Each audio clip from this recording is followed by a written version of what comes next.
All right, thank you. I want to begin with a clarification. I made a comment last week that I made the comment about in the Goldilocks principle. I said that the Earth is the only planet that goes in a circular pattern. All other planets are elliptical. And I even made the expression, I said, a tight circular pattern. And that is not completely true. It is not a tight circle. The Earth does have a very slight degree of ellipsis in its orbit around the sun. But it was, as the fact checkers say, it was true in spirit. It's mostly true.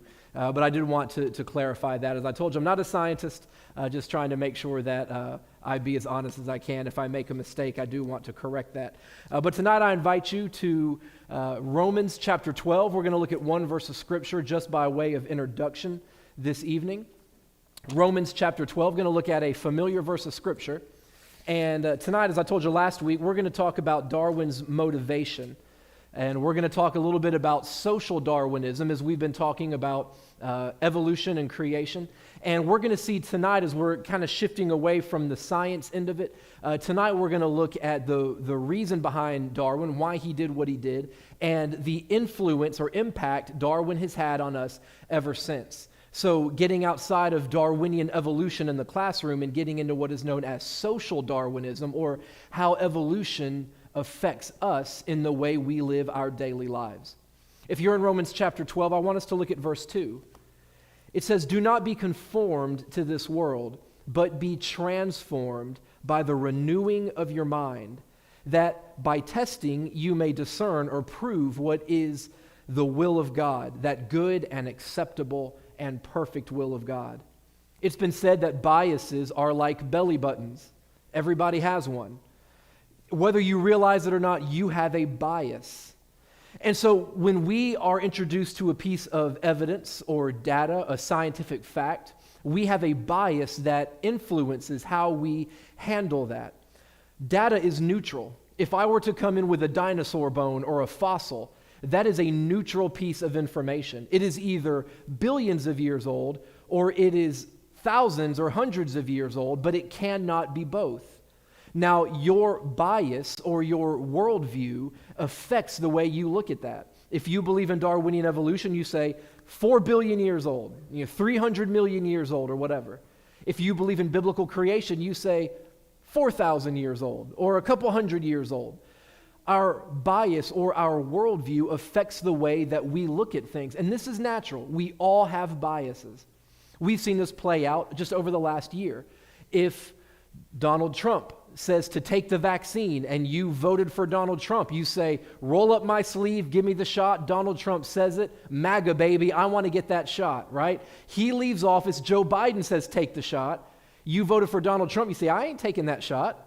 Joe Biden, he's probably got some sinister plan, right? The way we think about politics is affecting whether or not we want to get a shot. Now, whether you get it or not my business, I don't care, but I'm just saying that's the way we let our biases impact how we look at information.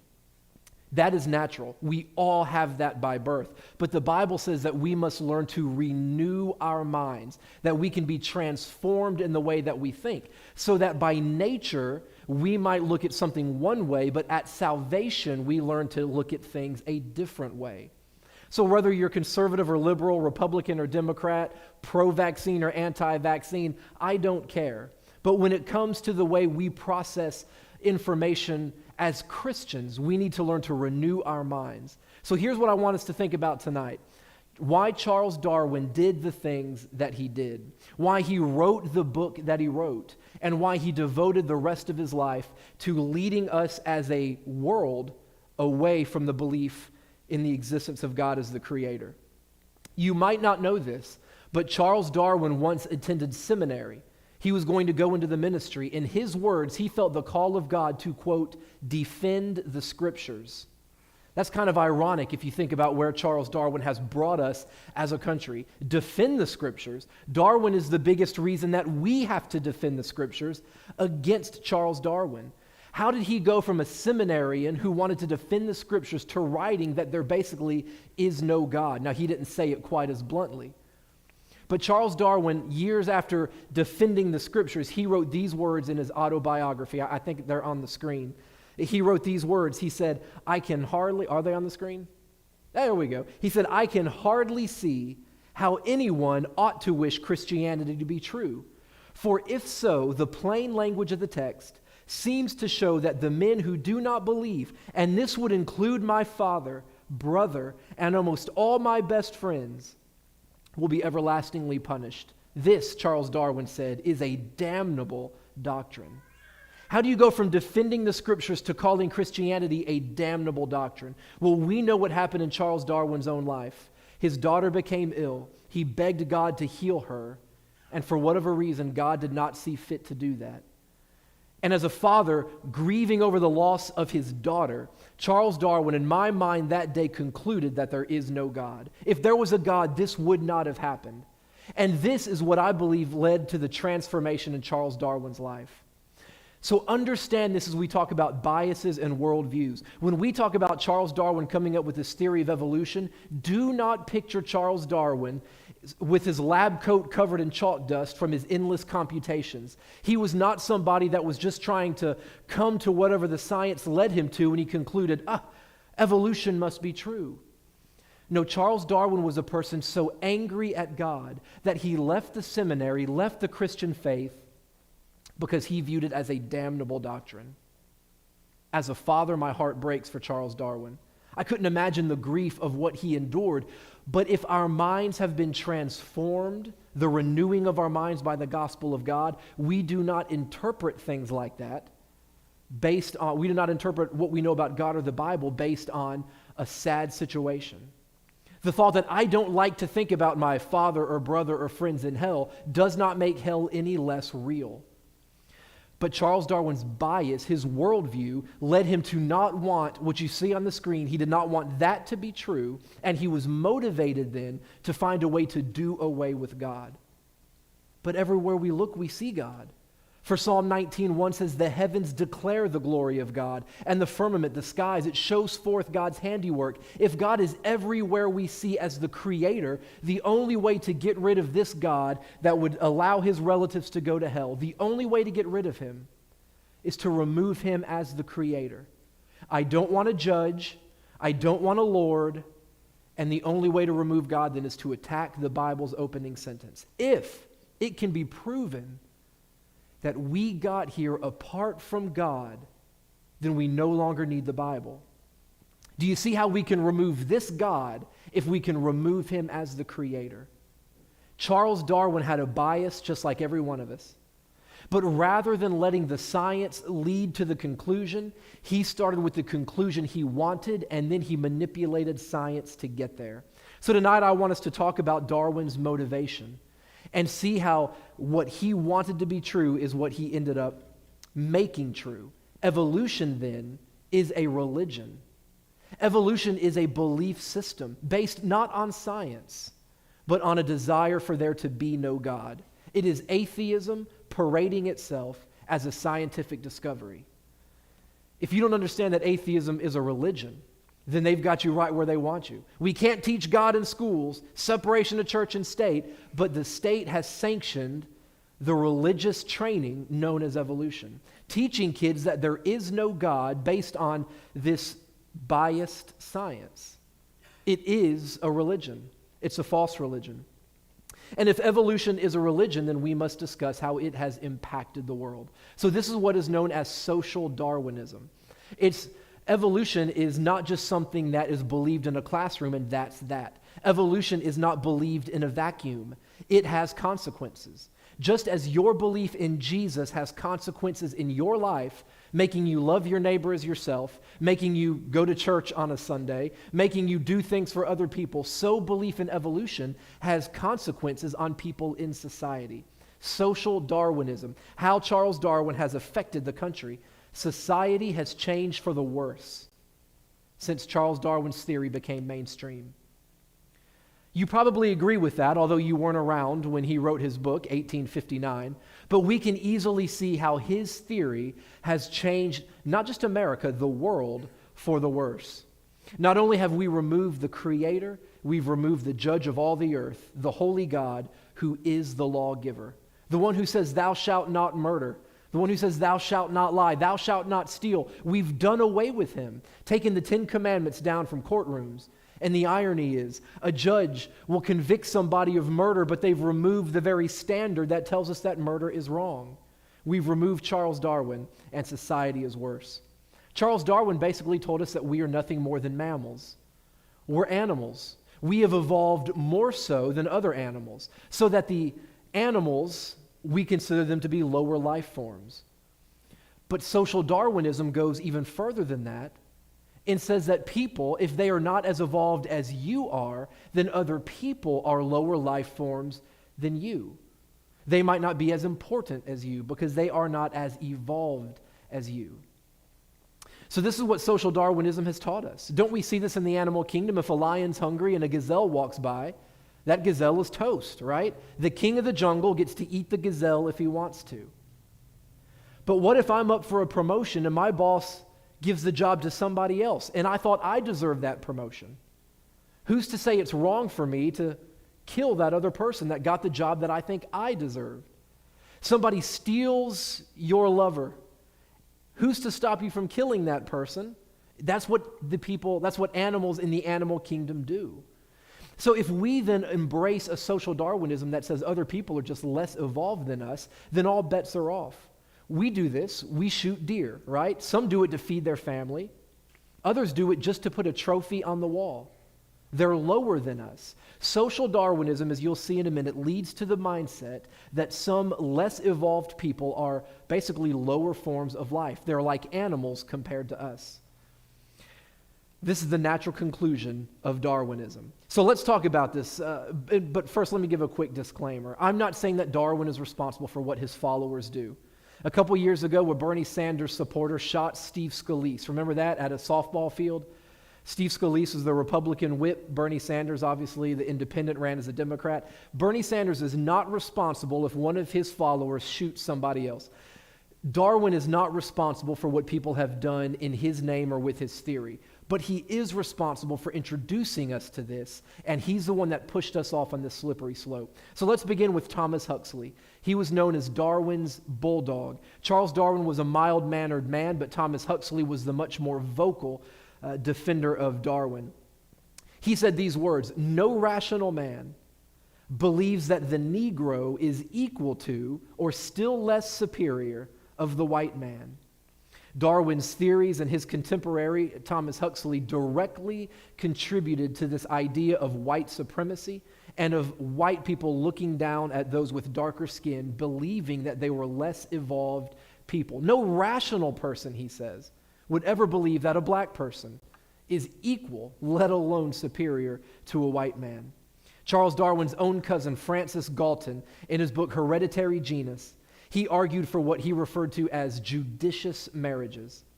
These judicious marriages are, just to put it as mildly or politely as I can, is selecting two humans to breed together in order to produce what he referred to as favored stock. He used the analogy of breeding horses and dogs. Galton wrote these words, "Think about it. No person brings their worst horse to be bred." And so he then argued, based on Darwinian evolution, if we are trying to exercise survival of the fittest, we need to pick the most gifted humans to breed together that we might bring about an even better and stronger race of people. What did Charles Darwin think of these judicious marriages? He wrote a letter to his cousin saying these words, "I do not think I ever in my life have read anything more interesting or original." Galton's judicious marriages influenced another person, a lady by the name of Margaret Sanger. You probably recognize that name. But after reading about Darwin and then reading about these judicious marriages, Margaret Sanger founded Planned Parenthood and the idea of birth control. Far from family planning as it's presented to us today, it was never about trying to let people decide we want to have a baby later. Planned Parenthood and birth control was always about stopping people that Margaret Sanger viewed as being unfit to reproduce. She launched the Negro Project to stop what she referred to, black people, as human weeds from being, quote, reckless breeders. Today, 79% of all Planned Parenthood clinics are in minority neighborhoods in the United States. By design. Margaret Sanger is the next slide have her quote? I don't remember if I had the next one or not. You're doing a great job back there, Drew. Thank you. Margaret Sanger said these words: "We do not want word to go out that we want to exterminate the Negro population. And the minister, the black preacher, is just the man to do it," she said, "to straighten out the idea if it ever occurs to any of their more rebellious members." From the start, Planned Parenthood and abortion and birth control was all about stopping black people from having babies, and it still is today. They were viewed as being less important and less evolved than white people. Margaret Sanger, though, introduced this idea of eugenics to us, which eugenics is using human procreation to try to tinker with it and bring about the best society we can. But this brings up a question. How do we decide who is a highly gifted person, who's worthy to procreate, and how do we identify those who are unfit to procreate? This is why Lewis Terman invented the IQ test. The intelligence quotient test, as we know it, was developed for the very purpose of identifying those people that should reproduce and should not reproduce. Lewis Terman said these words: "If we can preserve for our state a class of people worthy to possess it, then we must prevent as far as possible the propagation of mental degenerates." So the IQ test, if you've ever taken an IQ test, if you scored a 70 or below on the IQ test, the original test labeled you as an imbecile or an idiot. That was the actual score on the IQ test. What'd you get on your IQ test? I'm an idiot. I mean, that's how the original IQ test scored people. And if you were labeled as an imbecile or an idiot, then you were, as far as they could, I mean, they couldn't control you, but their goal was, we need to identify the imbeciles and prevent them from reproducing. This is part of what led our government to forced sterilization of minorities for many years, by the way. They did not want the unfit to get to reproduce. The IQ test is not a racist thing. I don't say if you took an IQ test that's bad, but that's where the IQ test came from. Francis Galton then attributed the IQ test in Margaret Sanger's work directly to evolution, saying these words: "The creed of eugenics is founded upon the idea of evolution," a statement that Charles Darwin never rebutted. Ernst Haeckel, we talked about a few weeks ago. He's the one that did the embryo sketches that are fraudulent but still appear in our textbooks today. He was exposed as a fraud, but he carried the idea of Darwinian evolution to Germany. In the year 1917, Ernst Haeckel referred to all non-Europeans as, quote, wild races. He said that black people are, quote, slightly evolved apes. So understand what's happening here. 1917, Germany is now being introduced to the idea that they are the superior race, and anybody lower than them, if you're not European, think maybe you're a Jew, you're considered a wild race. Adolf Hitler was not born until 7 years after Charles Darwin died, but he was born into a Germany that had embraced a colonialism brought about by Darwinian evolution. Social Darwinism made Germany ripe for a Holocaust, to where the Jews, 6 million of them, were exterminated. Why? Well, they're lower forms of life. They're animals. It's a lion eating a gazelle. It's a hunter shooting a buck just to put a trophy above his mantle. If they're nothing more than animals, who's to say that it's wrong to do what they did? If we have removed God as creator, we've removed him as judge and lawgiver. So who's to say what Darwin did is wrong? Obviously it is, don't misunderstand me. But this is the end result of Darwinian evolution. Darwin continues to affect civilization today. Killing life inside the womb would never happen if we did not first embrace Darwinian evolution. If we look at just a fetus as being a lower form of life, not as important as the mother or father, if we view the fetus as something that takes the resources of the mother, if we look at the fetus as saying, this cramps my style. Look, I wanted to finish college first. I wanted to get married first. I wanted to buy a house first. I wanted to get a promotion first. So I will have a baby later, but right now I can't have this baby. That is social Darwinism. We never would have stood for that had we not first removed God as the creator.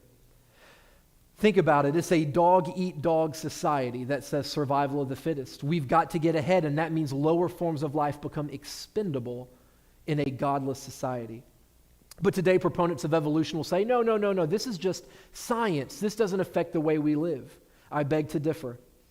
A biologist by the name of E.O. Wilson, he said, quote, "If humankind evolved by Darwinian natural selection, then genetic chance and environmental necessity, not God, made the species."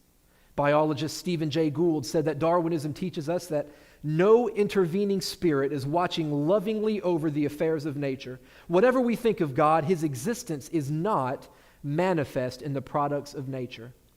Another biologist, Francisco Alaya, said, "Darwin discovered that living beings can be explained as a result of natural process, natural selection, without resorting to a creator." And William Provine said, "Evolution is the greatest engine of atheism." We must understand what social Darwinism leads to. It is not just something that we can study in a classroom and think that we leave it in the classroom when we leave. Darwin has permeated our society and sent us into this spiral of being a godless society where anything goes. Not only is abortion a byproduct of Darwinian evolution and social Darwinism, think of how we have redefined marriage in this country. The only way that we could redefine marriage is to remove, again, God as lawgiver. If we can remove the God of Genesis, he's the same God who established marriage as one man and one woman in the Garden of Eden. And if we can stop saying that God defines marriage, then now we define marriage. If we have been able to successfully remove the Creator, the God watching lovingly over us, as the biologist put it, if we can remove that God, then we've also removed the God that said marriage is one man and one woman. And so here we are as a society saying, 2 men, sure. Our Supreme Court said love is love. Think about the judicial fallacy, the irresponsibility of defining love or marriage simply as love. I mean, talk about a legal precedent. That's why, since we have legalized gay marriage in this country, that pedophilia is not too far behind. There is now a move to normalize pedophilia. When our Supreme Court says marriage is love, they did not define that with consenting adults. So now what's to say that a man can't love a child? And mark my words, within 5 years, there will be a move to normalize bestiality right behind it. If a man loves his horse, who's to say that they can't get married because love is love? You laugh. But 10 years ago, did you think that gay marriage would be this common? 10 years ago, we were debating this. 10 years ago, we had a president that said his Christian faith made him support biblical marriage. In his first term, my math might be off, but in the second term, I mean, think of how far we've come since Barack Obama was elected to his first term, believing in biblical marriage. And yet now if you suggest that maybe I don't believe in gay marriage, you are a hate-filled, homophobic bigot, the conversation is over, and if you say that, you're fired. I mean, that's how fast we have moved in this country in a decade. You don't think it'll be pedophilia and bestiality next? We have removed the creator and lawgiver, and this is the natural result of social Darwinism. We are getting worse as a society. And I think we all agree to that. Now you might say, wait, 100 years ago we had slavery in this country. Or 50 years ago black people couldn't vote in this country. You can't say we're worse. No, that is the result of Darwinism. I'm almost done, but stay with me. But that is the result of Darwinism. Last week I made this comment, give me 2 minutes and we'll be done. But last week I said Charles Darwin is the father of racism. And he is. Before Charles Darwin, we did not distinguish people by race. Scientifically, there is one race. We are the human race. We are Homo sapiens. Biologically speaking, red or yellow, black or white, we are the human race.